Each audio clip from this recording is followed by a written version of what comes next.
Hi, I'm Lisa Chissis. I'm the president and owner of Flex-a-lite. I'm here to show you our new Jeep CJ radiator fan combination. This is how it will come from the factory. So you get the radiator and the fan already pre-mounted. You can see how it's using the channels here to mount the electric fan. I've also got my control module already included in the system. I have mounting brackets for mounting the radiator to the stock mounting points. I'm going to use the T-bolts to mount it, as well as the kit bag to complete all the electrical for the installation. There's actually two part numbers. So we have a part number 51168 that's going to be for the Chevy V8 conversion. A 51169 is going to be for the Ford or AMC conversion. So first things first, you got to remove what was already in there. So I can loosen up the bolts in here to remove the belt-driven fan that was in here, as well as the radiator. I'm then going to use these stock locations here to put in the new Flex-a-lite radiator. We've given you body clips that you're going to use into the stock mounting locations. I've already attached 3, and I'm going to put the 4th one on, slip it over, and position it correctly. Next, we're going to attach the mounting brackets to the radiator. You can see there's a film that comes from Flex-a-lite that does need to be removed. Then I'm going to take the T-bolt, put it into here, get it threaded with the nut, and once I've got it on, I can position my bracket loosely like I've done on this side already here. See how I've gone into the second channel from the bottom? And then I slide the bracket about 1.5 inches from the bottom so I can get it into position. I'm going to do the final tightening once I get it put in. You're going to want a friend to help you with this part because we're going to sit the radiator down onto this rail so that we can get it into position. Go ahead and drop it down.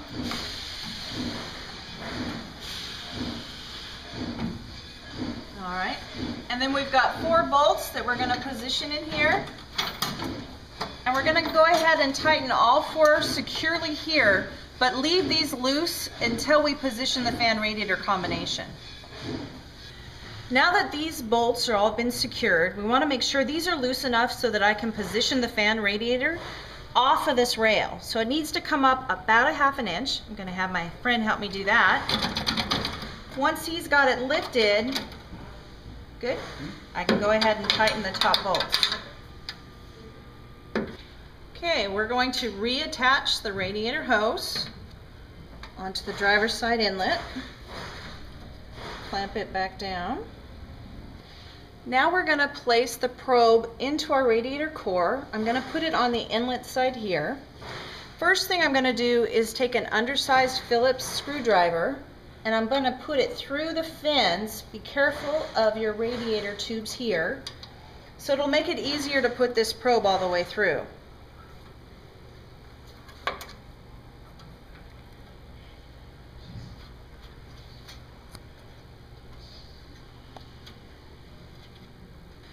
Now I want to use the cap, put it over the end of the capillary tube here so that we don't get it to back out. It also helps protect ram air from keeping that too cool. Before we move on to wiring, let's be sure to disconnect the battery. It's always wise to disconnect the negative first and then the positive. Your kit is going to come with 4 different wires. I've got 2 12-gauge wires and 2 14-gauge wires. My 12-gauge wire is going to be for the main battery supply, and then my smaller 14-gauge red wire will be for the 12-volt source. The green wire is going to be used for air conditioning, and the black, of course, is going for the ground. Also make sure you've got a good crimp. This is what it should look like. I should have good connection between the wires here. This shouldn't look splayed or frayed, and I should be able to pull on it without it coming loose. All right, I've attached my wiring. I've got the 12-volt ignition source going here. I've got my ground to this terminal.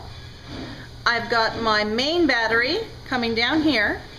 This terminal is for air conditioning, which this vehicle doesn't have, and this terminal is available if I wanted to hook in a manual override switch into the cockpit. Alright, so you can see we've mounted our wires away from any moving parts, and we've secured it in a couple of locations here. We've also included the fuse holder to the main positive source.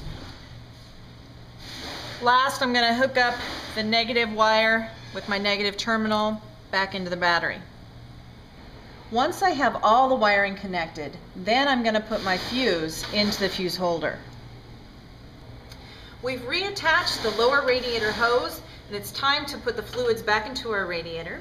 I do recommend that you add some Flex-a-chill into the system because this is going to help protect the aluminum from corrosion and scaling.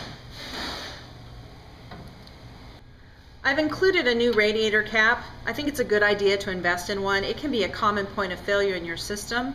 Last but not least, I'm going to dial the fan to come on at the temperature I've set. So I'll start out turning it all the way clockwise, get my vehicle started, get it to the temperature I want it to run at, and then I will dial the knob backwards counterclockwise until the fan actuates. Then I'm done. It'll continue to operate the fan only when needed, when it gets to the proper engine temperature.